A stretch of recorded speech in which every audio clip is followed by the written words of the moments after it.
یہ ڈاکٹر امجد کا جنازہ تھا۔ ڈاکٹر امجد ایڈن ہاؤسنگ اسکیم کا مالک تھا۔ اس کے والد ڈپٹی کمشنر رہے تھے اور یہ آئی جی پنجاب سردار محمد چودھری کا داماد بھی تھا۔ اللہ تعالیٰ نے اس پر دولت کی بارش کی اور یہ اس بارش میں بھیگتا بھیگتا کیچڑ میں جا گرا۔ اس نے سب سے پہلے ایڈن ہاؤسنگ اسکیم کے 13,000 ممبرز کے 10 ارب روپے ہڑپ لیے اور پھر اس نے پاکستان پیپلز پارٹی کے دور میں نظر گوندل کے بھائی ظفر گوندل کے ساتھ مل کر ای او بی آئی کی رقم بھی اڑا لی۔ ڈاکٹر امجد نے فرضی پلاٹ دے کر ظفر گوندل سے 2 ارب روپے لیے تھے اور یہ دونوں بعد ازاں یہ رقم آدھی آدھی کر کے نگل گئے۔ متاثرین نے احتجاج شروع کر دیا۔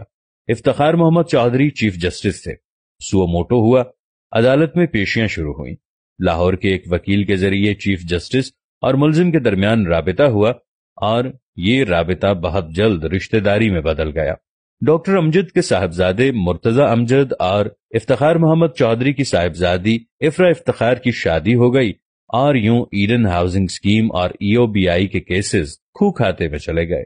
دور بدلا، نیب کے مقدمے شروع ہوئے، پورا خاندان ملک سے بھاگ گیا۔ نیب نے ریڈ وارنٹ جاری کر دیے۔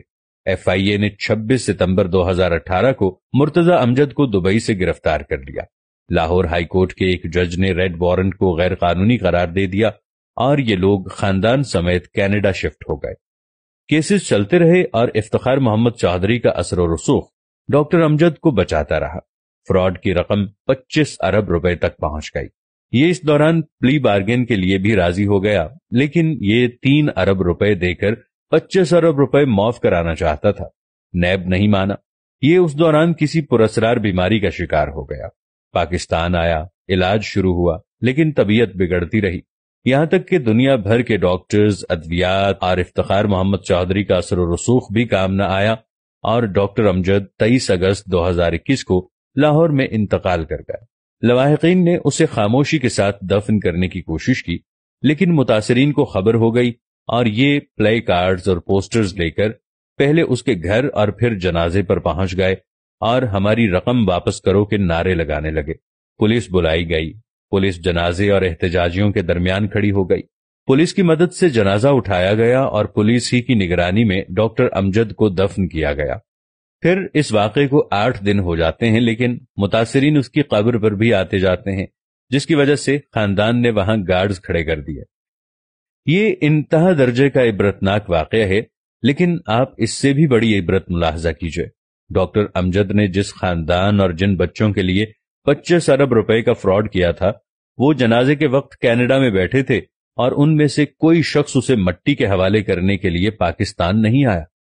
یہ واقعہ دولت کے پیچھے باولے ہوئے بے وقوفوں کے لیے نشان عبرت ہے۔ یہ ثابت کرتا ہے کہ انسان جب ہوس کے کیچڑ میں گرتا ہے تو یہ پھر انسان نہیں رہتا، یہ بدبودار کیچڑ بن جاتا ہے۔ آپ نے کبھی غور کیا دولت آخر ہے کیا؟ یہ صرف کاغذ کے ٹکڑے ہیں، اور یہ کاغذ کے ٹکڑے جل بھی سکتے ہیں، گل بھی سکتے ہیں، پھٹ بھی سکتے ہیں اور کینسل بھی ہو سکتے ہیں۔ یا پھر دولت بینکوں کی سٹیٹمنٹ پر چھپی ہوئی چند فگرز اور ان کے آخر میں بے شمار صفر ہے، اور یہ صفر اور یہ بینک کسی وقت بھی ختم ہو سکتے ہیں۔ یا پھر دولت اللہ کی زمین کے چند ٹکڑے ہیں، اور ان ٹکڑوں کا اصل مالک کون ہے؟ ہمارا رب، اور یہ رب جب چاہے اپنی لیز جس کے نام چاہے شفٹ کر دے۔ اور بس سوال یہ ہے، ہم پھر پرائے مال کے لیے کیوں باولے ہوئے جاتے ہیں؟ ہم زمینی ٹکڑوں، بینکوں کے زیروز اور کاغذ کے نوٹوں کے لیے بددعاؤں کی فصل کیوں بوتے ہیں؟ ہم لوگوں کی آہیں، بددعائیں اور لعنتیں کیوں اکٹھی کرتے ہیں اور کس کے لیے کرتے ہیں؟ ان کے لیے جو ہماری آنکھیں بند ہوتے ہی ہمارے مال کے لیے ایک دوسرے کا گلا کاٹنے لگتے ہیں، یا پھر ہم سے ہزاروں میل دور بیٹھ کر ابا مرحوم کہتے رہتے ہیں اور ہمیں دفن کرنے پرائے لوگ آتے ہیں؟ میں اکثر اپنے دوستوں سے عرض کرتا ہوں، آپ کی عمر اگر 50 سال ہو چکی ہے تو آپ پلیز اپنی چارج شیٹ سے گناہ، ہرس اور فراڈ کو خارج کر دیں۔ آپ نے جس سے معافی مانگنی ہے مانگ لیں، جس کو جو دینا ہے دے دیں، اور جتنی توبہ کرنی ہے کر لیں۔ آپ کے پاس زیادہ مہلت نہیں ہے، زندگی کی رسی کسی بھی وقت کھینچ لی جائے گی، اور آپ یہ حقیقت جتنی جلدی سمجھ جائیں آپ کے لیے اتنا ہی اچھا ہوگا۔